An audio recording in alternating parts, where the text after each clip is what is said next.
Hardened sentry deployed.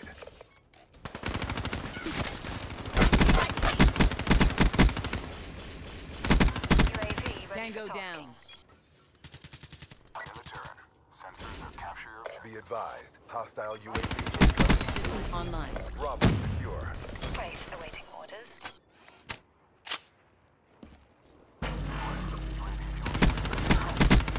Smoke check. Armor down. UAV awaiting Alright, what's going on YouTube? Bring y'all TDM on Infection. A lot of my games have been on snow maps recently, but I just been doing good on these maps. But today I want to talk about the what do you guys think about free DLC? I know everybody loves free stuff, but free DLC I feel like should be in this game due to the microtransactions. Because I'm pretty sure in other games microtransactions fuel free DLC. I'm not too sure how it works, but I think that's the case. Basically I feel like they're making an extreme amount of money off of this game, so one way to really give back to the community is for like free DLCs. I mean, weapons and stuff are cool from the supply drops, and that's the problem, like they're in the supply drop, so I don't really feel the need to see if it's really a free DLC, because you're getting it by chance, you're not really guaranteed anything. So that's one problem I really have with their quote unquote free DLC. So I feel like they should, you know, bring more maps and weapons in for free though, like how Modern Warfare 3 did like a free terminal. It doesn't have to be like free multiple maps, but a free map every now and then would be nice, you know. So it's like, I don't know why it wasn't a thing already. Maybe it's just being a little greedy. I would give back to the community if I was, you know, because they make one every year, and you know DLC sells pretty well usually, and the supply drops are just making it just even more money. So I don't see why they can't, you know, fund DLCs or anything like that.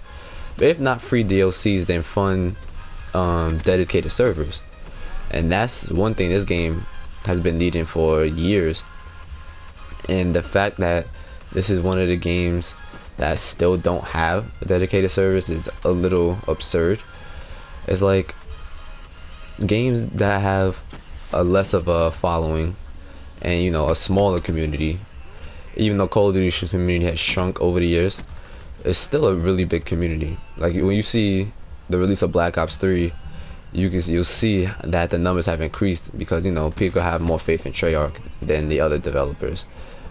And mainly I feel like they should at least bring on the dedicated servers, because there are a lot of times where, you know, I'm sure a lot of people have been killed around corners and all that.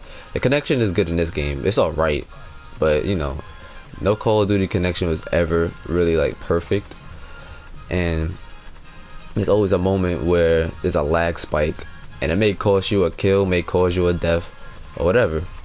So it's just like, why is this not, it's 2016 and the game has been real popular since 2007 from like COD 4. That's when it was like really popular, and I say by at least Modern Warfare 3 they should have had dedicated servers. There's no excuse, because with dedicated servers that would have been perfect, because Modern Warfare 3 had terrible hit detection, Black Ops 1 had terrible hit detection, and that would have been, well, not a saving grace for the game, but it definitely would have helped out.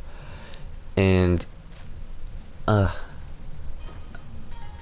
just looking at it is like realizing how long we've gone out dedicated servers is almost like an eye-opener of how the consumers are being treated right now by Activision. Like, you have games, I always mention Battlefield 4 because I love what DICE has done with their game. The release of that game was terrible, and now when you look at Battlefield 4, it's not even the same game. But when Black Ops 3 released, it wasn't a bad release. You know, the beta was alright, and they ironed out a couple of things during the beta, and you know, it was a pretty solid release for, you know, a bunch of patches that came in the future. And with the whole 3-year process that I always mention as well, they also should have been able to, you know, not lock content behind walls, but you know, at least start making, they would have had a little bit of extra time to start making some more content. And Black Ops 3 is full of lots of content, don't get me wrong, but at the same time, what keeps games going is their DLC these days, is the amount of content that releases after its initial release. So DLCs are even lackluster behind the paywall. That's why I still haven't bought the I don't remember the official name for the map pack, but I haven't bought the first map pack yet. I don't think I ever will, because you can't delete it or disable it, and I think that's an option on Xbox One. You could disable DLC, but until they had that option, I don't think I'm gonna buy any DLC, or until I hear something good about the DLC, I don't think I'm gonna buy anything. And that's just one. I don't have any faith really in paying for these DLCs. Like, if it's free, I'll try it.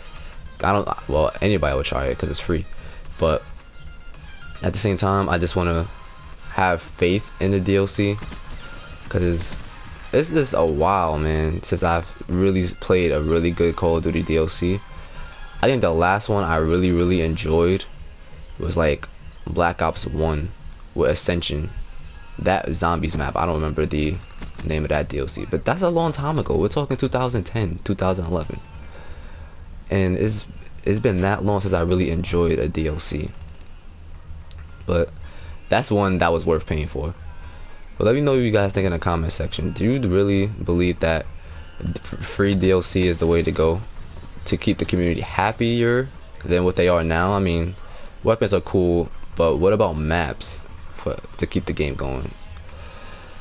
Let me know what you guys think, and I'll talk to you guys later.